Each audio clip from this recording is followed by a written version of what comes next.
Moi, je vis pour m'amuser et continuer à rêver. Moi, je vis pour l'amour. Je vis pour rire et partager. Bienvenue dans le podcast Feu intérieur. Le podcast qui t'aide à voir la vie autrement. Feu intérieur. Ensemble, on se connecte au moment présent et à cette flamme intérieure. On ouvre le champ des possibles pour agir en conscience et se mettre en mouvement avec plaisir. Feu.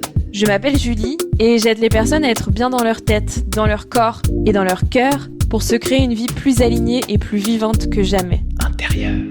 Et si tu es ici, c'est sans doute que tu penses aussi qu'autre chose est possible pour toi, pour nous, pour ce monde. Je vis pour surfer des vagues.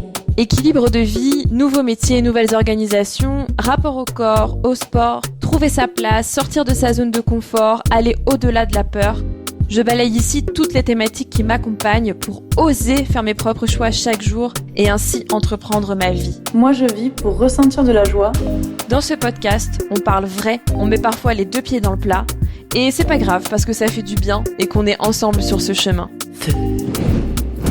Alors mets tes écouteurs, ouvre ton cœur et viens te connecter pleinement à la vie.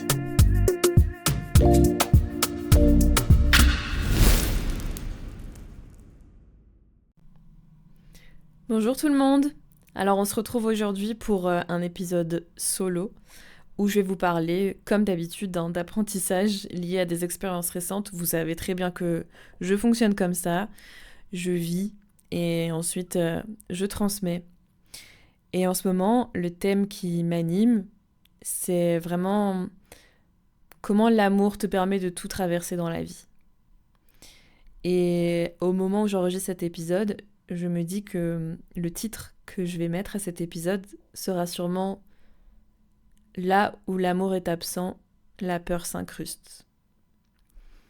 Donc déjà, si vous cherchez une raison de vous mettre en priorité et de valoriser l'amour que vous vous portez, la voici.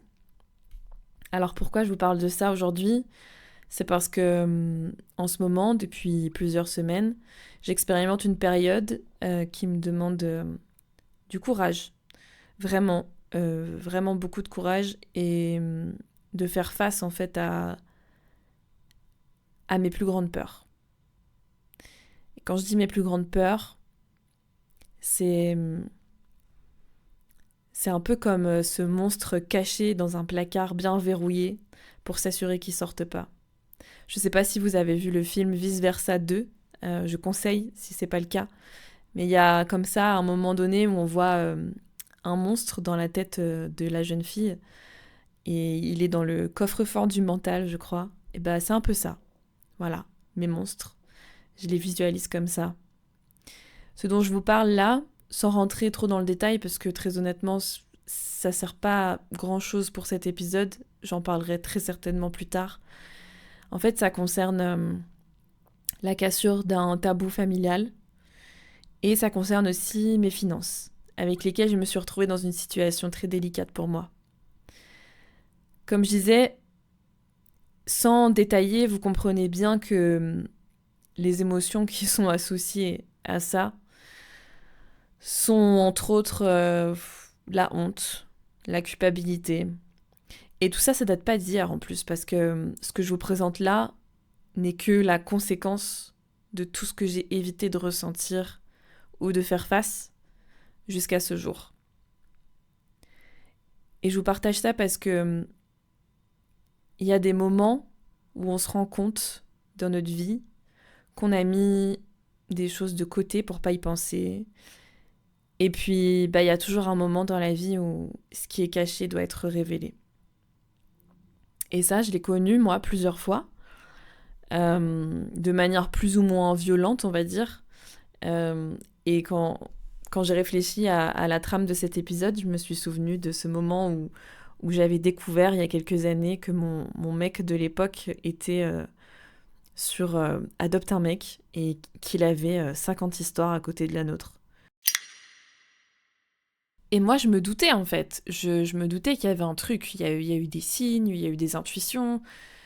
Et j'ai abordé le sujet, mais franchement, à demi-mot, sans grande conviction. Et donc, j'ai choisi d'ignorer mes intuitions, tout simplement, et d'avancer comme ça. Et en fait, un jour, tu sais jamais quand, mais ce que tu as décidé de cacher ou de fuir revient à toi comme un boomerang parce que justement pendant tout ce temps, t'as pas voulu ressentir. Tu revis une situation qui va te remettre dedans, où on va te mettre le nez vraiment au milieu de la figure, où tu fais un rêve sur le sujet, où tu te mets à penser au truc alors que ça faisait longtemps que tu n'y avais pas pensé. Ça, souvent, c'est ton corps, en fait, qui te parle et qui envoie l'information à ton cerveau pour que tout ça soit transmuté.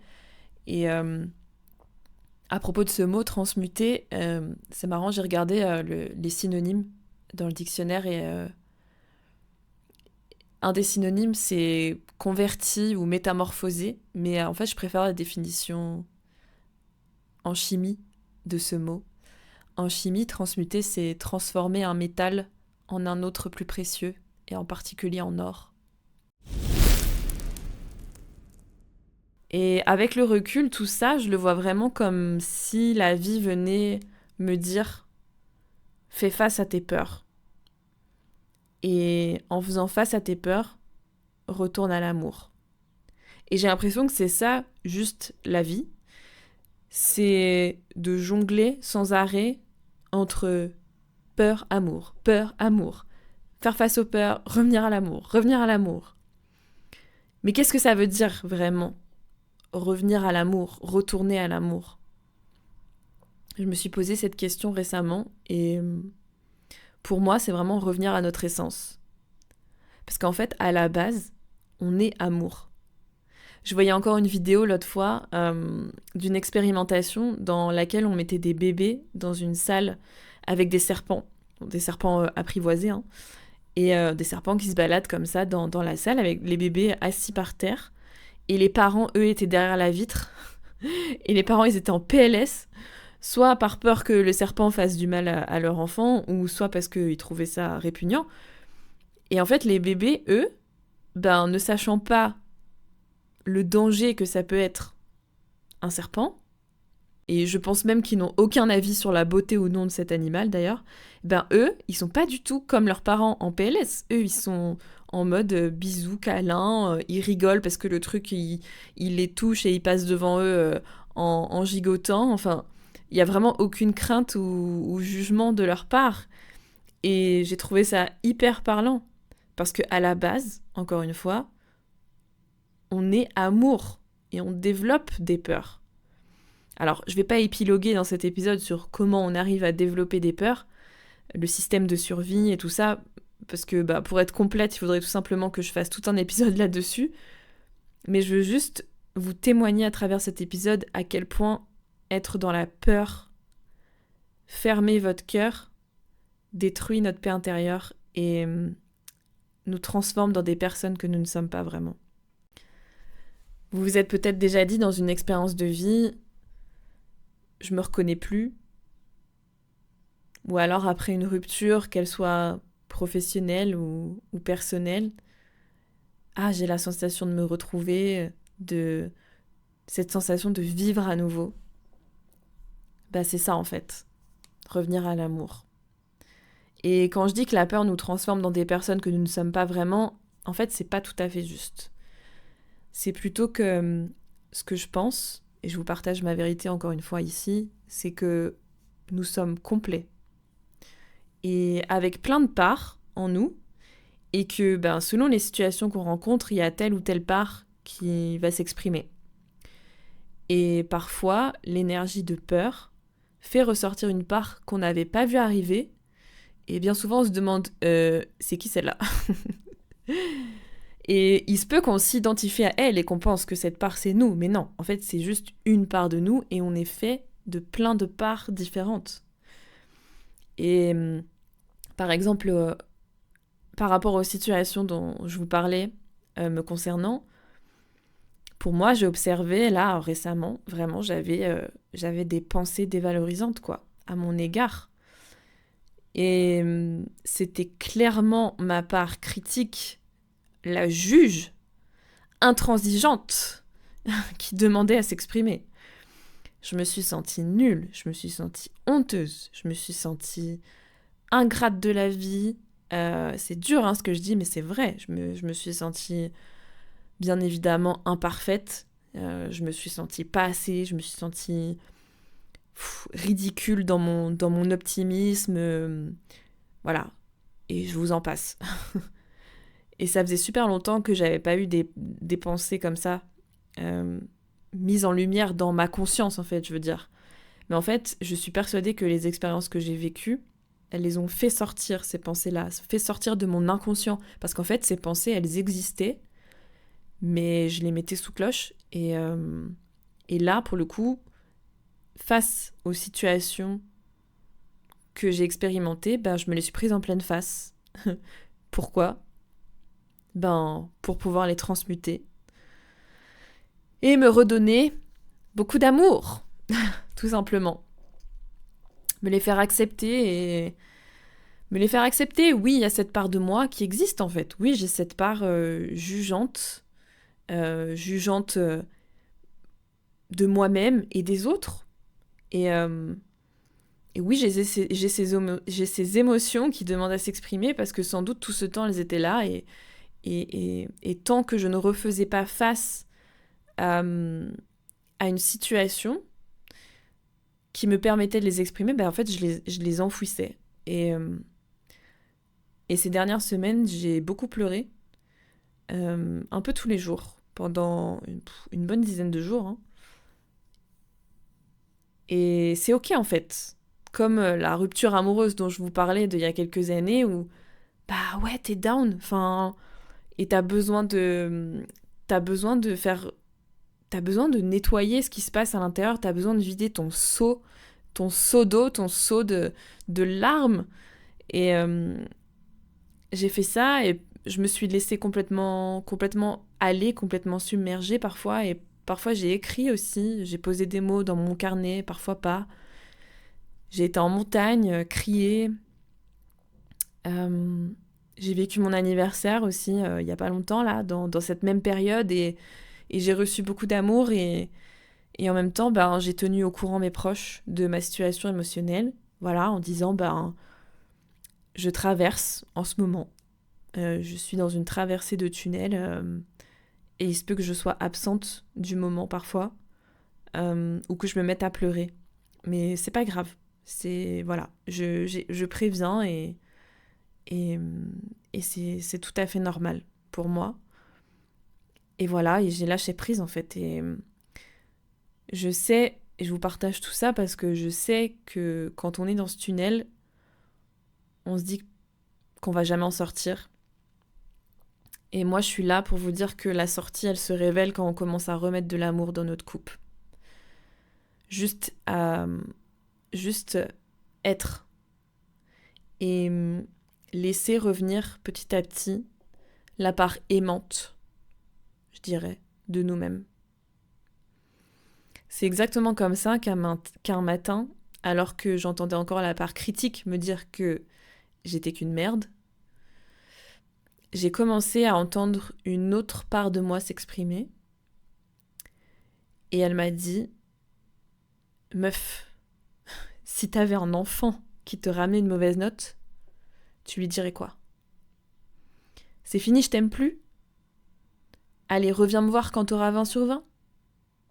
Ou tu lui dirais, écoute, cette note ne fait pas de toi une mauvaise personne. Je t'aime, t'es capable, continue sur ta lancée. Intéressant, n'est-ce pas ? Déjà, je trouve ça intéressant le fait que cette autre part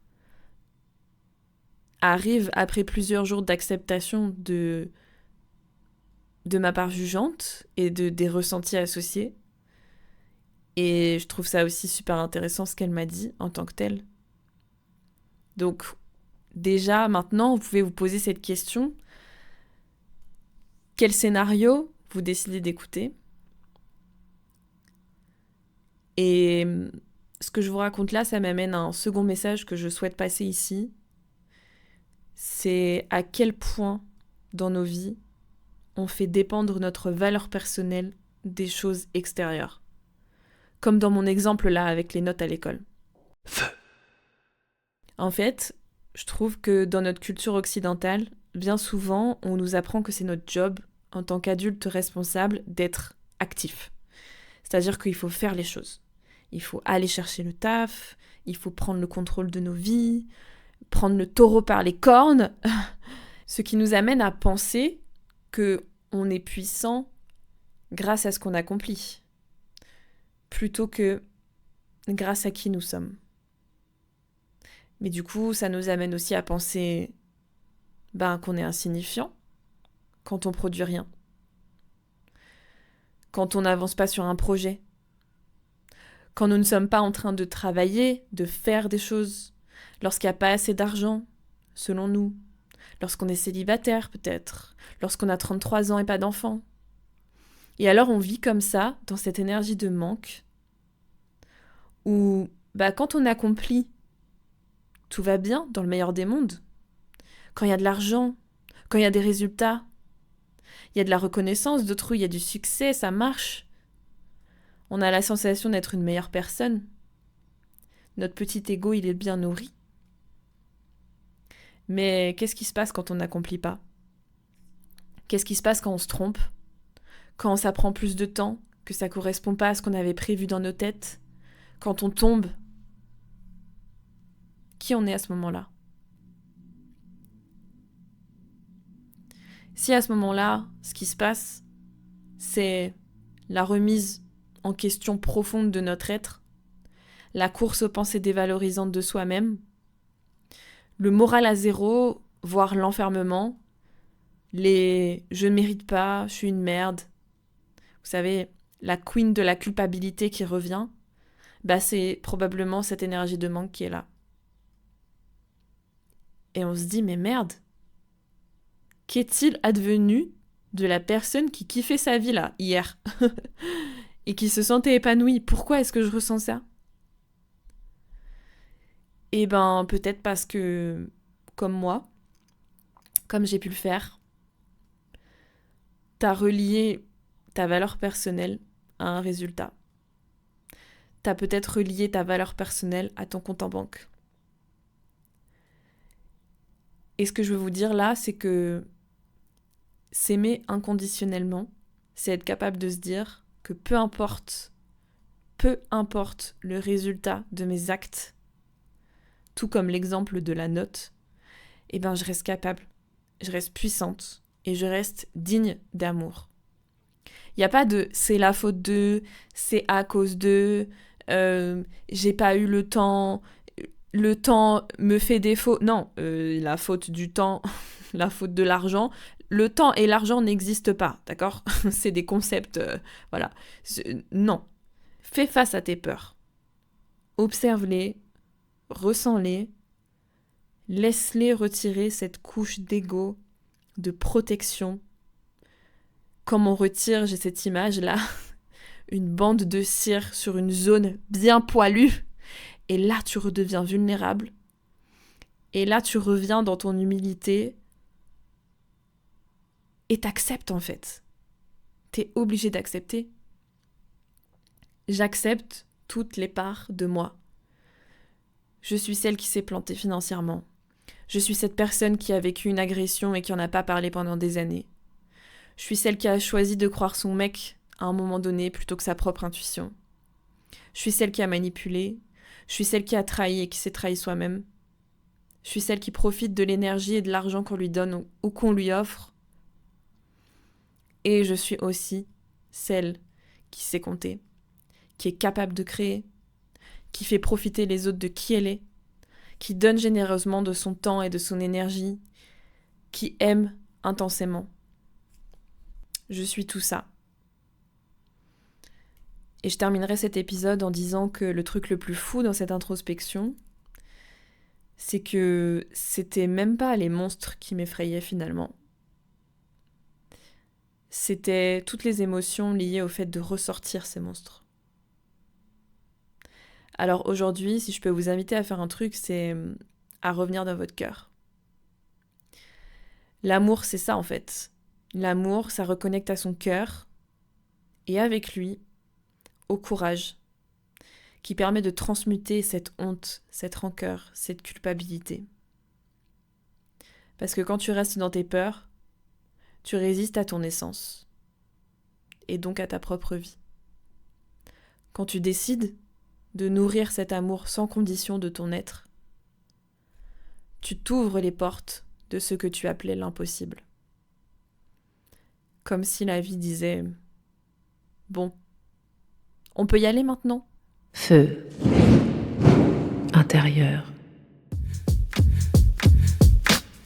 Merci à toi d'avoir écouté cet épisode de Feu intérieur. Si l'épisode t'a plu, je t'invite à le partager autour de toi et à m'écrire pour me dire ce qui t'a le plus parlé. Tu trouveras les liens vers ma page Instagram et mon email dans la description. C'est toujours un plaisir de vous lire et de voir comment je peux répondre à vos besoins. Et pour diffuser cette énergie de vie et semer à ton tour des graines vers ce nouveau monde, n'hésite pas à laisser 5 étoiles sur l'appli. Ça rend ce podcast visible et il l'est uniquement grâce à chacun de vous. Feu intérieur. Alors, à la prochaine et n'oublie pas que, au pire, ça marche.